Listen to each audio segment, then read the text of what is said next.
बार फिर से आपका स्वागत है। आज हम चर्चा करेंगे डिस्चार्ज एंड चार्ज। सीआरपीसी की दो महत्वपूर्ण धारा हैं, धारा 227 और धारा 228। साथ ही हम चर्चा करेंगे section 300 sub section 1 of CrPC.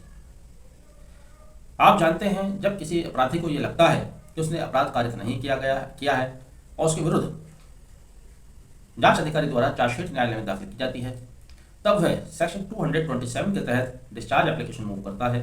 यदि न्यायालय सहमत हो जाता है तो उस अपराधी को, उस व्यक्ति को डिस्चार्ज कर देता है, उसके विरुद्ध मामला खत्म हो जाता है। लेकिन यदि न्यायालय सहमत नहीं होता है तब उसको फर्दर स्टेप लेना पड़ता है, जो कि चार्ज का होता है, और चार्ज धारा 228 के तहत बनाया जाता है, ये भी आप जानते हैं। इसी के साथ एक सेक्शन और आती है, सेक्शन 300 सब सेक्शन 1, जिस प्रेजेंट केस की हम बात करेंगे उसमें इसका भी इंपॉर्टेंट रोल है, उसको भी हम थोड़ा सा ब्रीफ कर दें। धारा 300 सब सेक्शन 1 ये कहती है, सीआरपीसी की धारा है, कि यदि किसी व्यक्ति को एक बार किसी अपराध के लिए ट्राई किया जा चुका है, उसका एक्विटल हुआ या उसका कन्विक्शन हुआ, तब उसी अपराध के लिए उसके विरुद्ध दोबारा मुकदमा नहीं चलाया जा सकता, दोबारा उसको ट्राई नहीं किया जा सकता। अब प्रेजेंट केस पर आते हैं, जिसके माध्यम से निर्णय सुप्रीम कोर्ट का आया। प्रेजेंट निर्णय जो कि स्पेशल लीव पेटिशन नंबर 9897/22 चांदी पुलिया बनाम बंगाल राज्य, जो कि सुप्रीम कोर्ट के समक्ष दाखिल किया गया था, इसमें सुप्रीम कोर्ट ने महत्वपूर्ण निर्णय दिया। पहले इस केस के बैकग्राउंड में चले जाइए, तब आपको केस और ज़्यादा इंटरेस्टिंग लगेगा और समझने में आसानी होगी। प्रेजेंट एसएलपी की पिटिशनर चांदी पुलिया, जाहिर है कि यह आरोपी थे। इनके विरुद्ध साल 2002 में एक एफआईआर दर्ज होती है, जो कि सेक्शन 147, 148, 448, 364 और 504 आईपीसी के तहत, 506 आईपीसी के तहत यह मुकदमा दर्ज होता है। अपहरण का मुकदमा है। 8 साल ट्रायल चला और 8 साल बाद साल 2010 में ट्रायल कोर्ट द्वारा उनको एक्विटल कर दिया गया, चूंकि जिस व्यक्ति का अपहरण किया गया था उसकी डेड बॉडी नहीं बरामद हुई, ना ये पता चला कि वह कहाँ है। एक्विटल के 1 साल बाद, यानी कि साल 2011 में, और पहली एफआईआर के 9 साल बाद, फर्स्ट एफआईआर के इन्फॉर्मेंट, जो कि अपहृत व्यक्ति के पुत्र हैं, उन्होंने एक और एफआईआर दर्ज कराई और बताया कि उनके पिता, जिनका अपहरण किया गया था चांदी पुलिया द्वारा, उनकी डेड बॉडी बरामद हो गई है। उन्होंने स्केलेटन से, दांतों से अपने पिता की डेड बॉडी की पहचान की।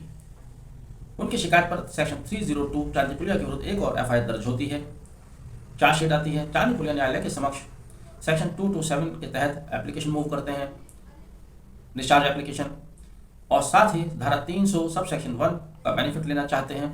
कहते हैं कि चूंकि उनके विरुद्ध इसी अपराध के संबंध में पहले मुकदमा चल चुका है, वो एक्विट हो चुके हैं, इसलिए अब दोबारा उसी संबंध में कोई दूसरा मुकदमा नहीं चल सकता। उन्होंने एक जनरल प्रिंसिपल है कानून का, उसका हवाला दिया।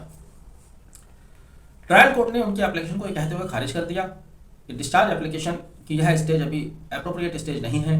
यह एप्लीकेशन आप उस समय दें जब चार्ज बनेगा या चार्ज बनने के बाद। हाई कोर्ट गए, हाई कोर्ट ने भी ट्रायल कोर्ट के निर्णय को अपहेल्ड किया। तब यह एसएलपी सुप्रीम कोर्ट के समक्ष आई, जिसे सीटी रविकुमार सुन रहे थे, सुप्रीम कोर्ट के जज सीटी रविकुमार। सुप्रीम कोर्ट ने कहा कि डिस्चार्ज एप्लीकेशन डिस्चार्ज की स्टेज पर दी जाएगी, ना कि चार्ज की स्टेज पर। समझ लीजिएगा, बारीक फर्क है, बहुत माइनर डिफरेंस है। जिस समय चार्ज अभी नहीं बना है, उससे पहले सेक्शन 227 की स्टेज है। अगर डिस्चार्ज से आप आगे बढ़ गए तब आप सेक्शन 228 पर आ जाते हैं, चार्ज की स्टेज आ जाती है। जिस समय चार्ज बन रहा है या चार्ज बन गया है, उसके बाद आप डिस्चार्ज एप्लीकेशन नहीं दे सकते।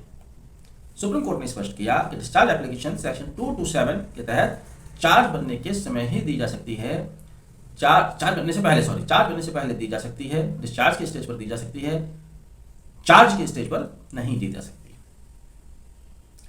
सुप्रीम कोर्ट ने अपने निर्णय में कहा कि जब किसी व्यक्ति द्वारा डिस्चार्ज एप्लीकेशन दी जाती है धारा 227 सीआरपीसी के तहत, तो न्यायालय का विवेक है।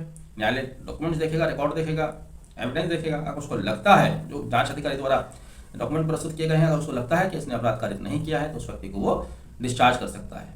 लेकिन अगर किसी व्यक्ति को डिस्चार्ज नहीं किया जाता है, न्यायालय उसको उचित नहीं समझता है, तब वह उसके अगले स्टेप पर पहुंच जाता है, अगली सीढ़ी पर पहुंच जाता है, जहां उसको चार्ज फ्रेम करना होता है।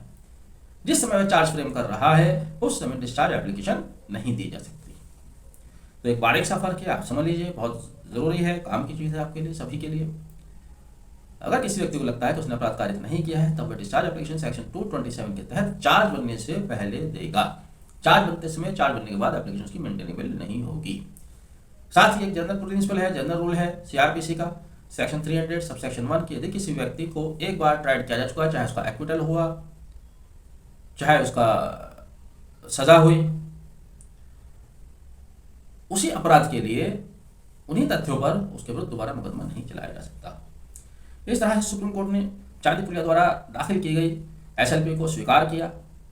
केस को रिमांड करते हुए ट्रायल कोर्ट से कहा कि वह इस पर पुनः विचार करे। हाई कोर्ट और सुप्रीम कोर्ट द्वारा मेरिट पर क्या कहा गया है उस पर ध्यान न देते हुए इस बात पर ध्यान दे कि सेक्शन 227 की एप्रोप्रिएट स्टेज चार्ज से पहले की है। चार्ज से पहले उसको डिसाइड करना है, ये उसको डिसाइड करना है कि इसको डिस्चार्ज करना है या नहीं करना है, लेकिन चार्ज नहीं होते इसमें सेक्शन 227 की एप्लीकेशन मेंटेनेबल नहीं होगी। मैं उम्मीद करता हूँ दी गई जानकारी आपको पसंद आई होगी। पसंद आई है तो वीडियो को लाइक भी कीजिएगा और शेयर भी करना नहीं भूलिएगा। वीडियो आपने आखिर तक देखा, बहुत बहुत धन्यवाद। Thank you. Have a nice day.